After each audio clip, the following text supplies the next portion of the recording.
Le président de l'Argentine est au cœur d'une polémique très importante dans le pays après avoir fait la promotion d'une crypto-monnaie qui s'est effondrée quelques jours plus tard, causant des pertes massives aux personnes qui avaient misé sur elle et entraînant des volontés de destituer le président argentin. Quelques semaines plus tôt, c'est le président américain Donald Trump qui faisait la promotion de sa propre crypto-monnaie.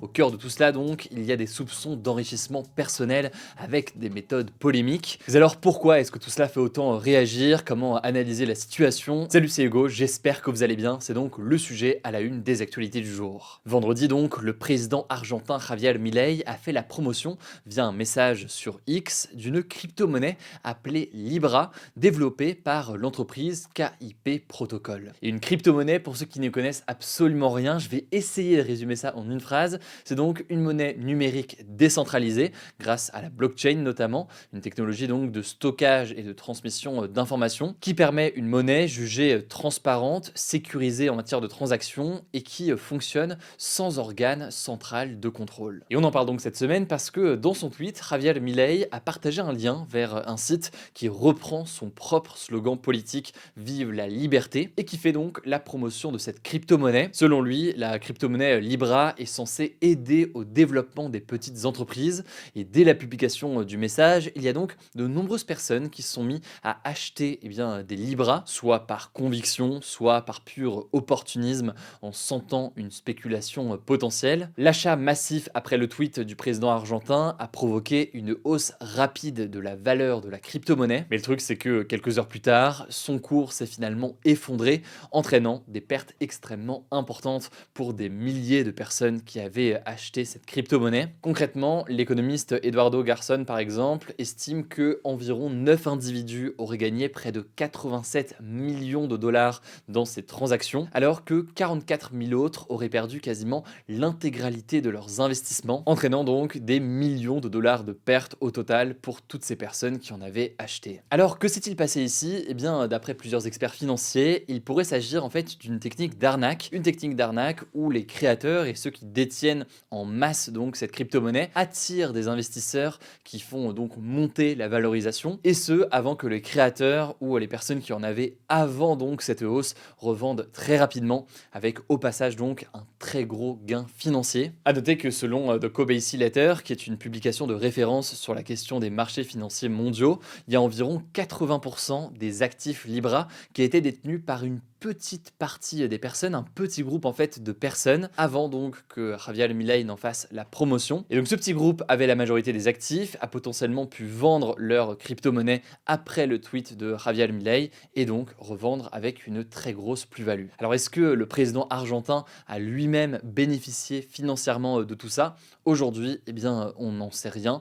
Il y a des enquêtes qui sont en cours. En tout cas, ce qui est sûr, c'est que face à tout cela, l'opposition a immédiatement réagi. Par exemple, on peut noter que l'ancienne présidente Cristina Kirchner a critiqué Javier Milei, le qualifiant d'escroc et estimant qu'il a agi, je cite, comme l'hameçon d'une arnaque numérique. Des avocats ont aussi porté plainte pour fraude et des députés de l'opposition ont aussi annoncé leur intention d'engager une procédure de destitution contre le président. Alors après, cette destitution, elle paraît extrêmement peu probable aujourd'hui, mais ça montre tout de même la tournure politique que prennent les événements. En tout cas, de son côté, le président argentin a rapidement supprimé son message qui faisait la promotion de la crypto-monnaie. Il a par ailleurs accusé ses opposants politiques de vouloir exploiter la situation contre lui. Il a par ailleurs affirmé qu'il n'était pas au courant des détails du projet, qu'il avait cessé de le promouvoir dès qu'il en a pris connaissance. Par ailleurs, on peut noter que la présidence a ordonné une enquête confiée au Bureau national de lutte contre la corruption pour déterminer si un membre du gouvernement, y compris le président, a eu une conduite inappropriée. Mais dans un communiqué, l'exécutif a tout de même confirmé que le président avait rencontré des représentants de KIP Protocol, donc ceux qui ont lancé cette crypto-monnaie en octobre 2024. Au passage, il faut quand même noter que c'est pas la première fois que Javier Milei est impliqué dans la promotion d'un crypto-actif douteux. En 2021, alors qu'il était député, il avait recommandé CoinX, une plateforme qui a ensuite été poursuivie pour fraude. Il avait alors admis avoir été payé pour exprimer de telles opinions. Bref, on suivra donc la suite de cette affaire, mais ce qu'il faut aussi noter, c'est que Donald Trump, proche au passage de Javier Milei, a lui aussi récemment récemment fait la promotion d'une crypto-monnaie. Alors de quoi est-ce qu'on parle ici? Eh bien, il faut savoir qu'au début, Trump s'était montré plutôt sceptique vis-à-vis des crypto-monnaies. En 2021 par exemple, il avait qualifié les crypto-monnaies d'arnaque. Sauf que pendant sa campagne pour la présidence des États-Unis, il s'est montré comme étant un fervent défenseur du secteur, par changement de conviction politique peut-être, c'est des choses qui peuvent arriver, mais aussi pour attirer de nombreux soutiens financiers venus de l'univers de la crypto-monnaie. Et donc je le disais, Trump, juste avant son arrivée au pouvoir et son investiture au mois de janvier, a mis en vente une crypto-monnaie appelée Trump. Il s'agit en l'occurrence ici d'un meme coin, donc d'une crypto-monnaie inspirée d'un mème ou d'une tendance sur internet, souvent créée sans réel projet technologique derrière. Sa valeur donc, elle repose principalement sur la hype en quelque sorte et sur l'engagement des personnes qui vont investir dessus, mais c'est donc extrêmement volatile et c'est de la pure spéculation. Alors le cours de cette crypto-monnaie après sa promotion s'est envolé, atteignant plus de 70 $ avant de redescendre. Son épouse Melania a rapidement suivi avec une crypto-monnaie qui porte son prénom, alimentant là aussi des soupçons de conflit d'intérêts et de manipulation financière, sachant que l'on sait qu'une grande part était détenue par la famille Trump et CIC Digital, qui est en l'occurrence une société de la galaxie d'entreprises de Trump. A noter que légalement, lancer sa monnaie, ce n'est pas forcément illégal en tant que président américain. A noter par ailleurs que parmi les décrets qui ont été signés par Donald Trump lors de son arrivée au pouvoir, il y a eu un décret qui a pour objectif d'interdire la Fed, donc en l'occurrence c'est la banque centrale américaine, de créer sa propre crypto-monnaie. Une décision qui a été interprétée par beaucoup comme une volonté du côté du président américain de privilégier les crypto-monnaies existantes. Alors combien est-ce que l'entourage de Trump a touché avec cette crypto-monnaie lancée juste avant son arrivée au pouvoir? Très dur de dire, il y avait une rumeur comme quoi ce serait plusieurs milliards de dollars, sauf que ce chiffre paraît très hautement improbable.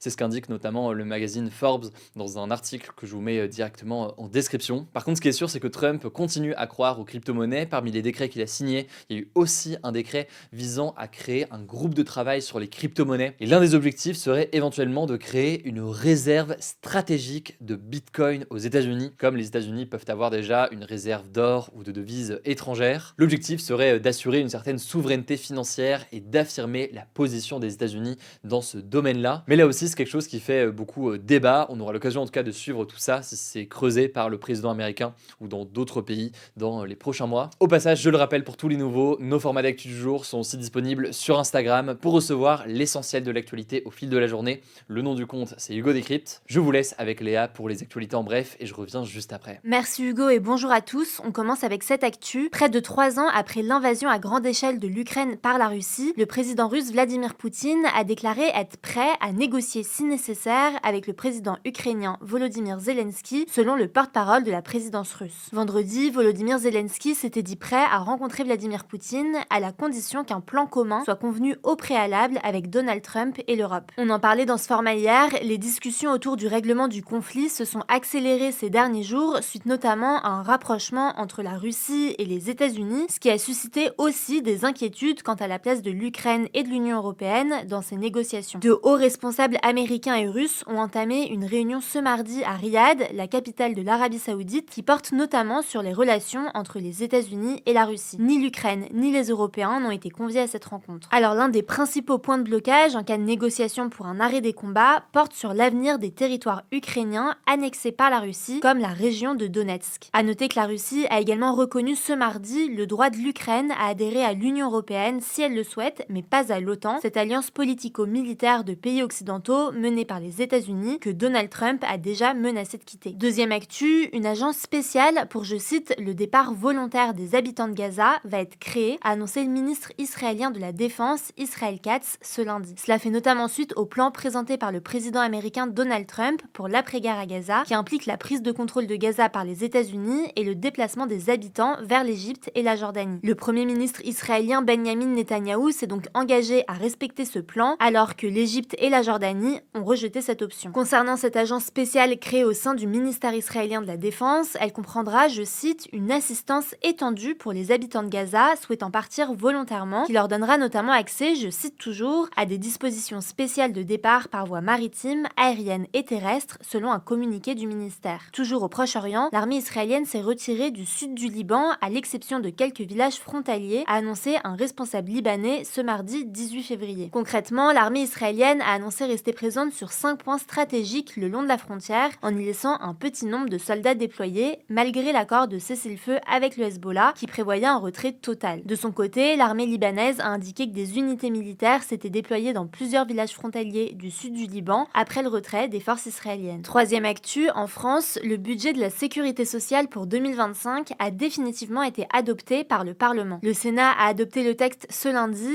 à 225 voix contre 104, sans effectuer de modifications sur le texte transmis par l'Assemblée nationale. Alors ce budget 2025 de la Sécu, il va engager 666 milliards d'euros de dépenses en 2025, soit 3,7% de plus par rapport à 2024. François Bayrou a notamment augmenté d'1 milliard d'euros le budget pour les hôpitaux par rapport à ce que prévoyait le texte de l'ex-premier ministre Michel Barnier à l'automne. Les baisses de prise en charge des médicaments et des consultations médicales ont finalement été abandonnées. En revanche, pour faire des économies, l'assurance maladie réduira le plafond des indemnités journalières en cas d'arrêt de travail. Désormais, elles ne pourront excéder l'équivalent de 1,4 fois le montant du SMIC, soit 1 800 € brut par mois, contre 1,8 fois actuellement. Cette mesure devrait permettre d'économiser 400 millions d'euros selon le gouvernement. Parmi les autres mesures, on peut noter que la taxe sur les sodas et les jeux de hasard va être renforcée. Et la taxe lapin, qui prévoit des pénalités pour les patients qui ne se présentent pas à un rendez-vous médical, va être mise en place, mais on n'a pas encore tous les détails là-dessus. En 2025, le déficit de la sécurité sociale devrait atteindre un montant record de plus de 22 milliards d'euros. Quatrième actu, on sera bientôt fixé sur le sort du chantier controversé de l'autoroute A69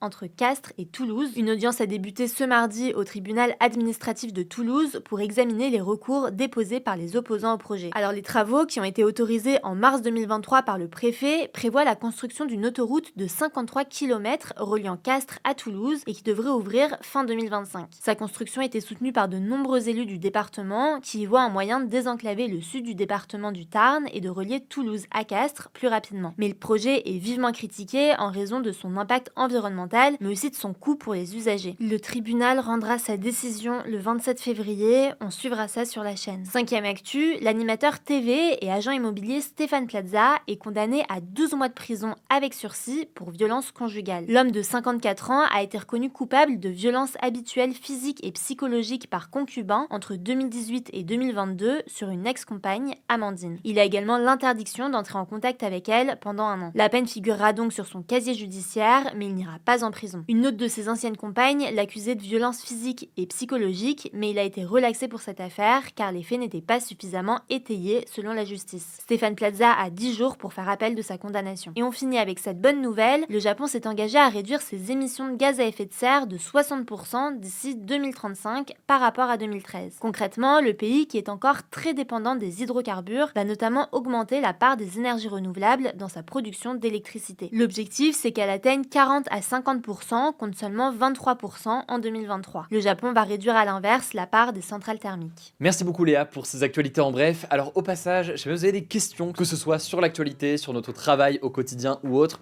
n'hésitez pas à les mettre directement dans les commentaires. On prendra le temps d'y répondre dans les prochains jours. Prenez soin de vous, prenez soin de vos proches, et puis on se dit à demain pour une nouvelle vidéo.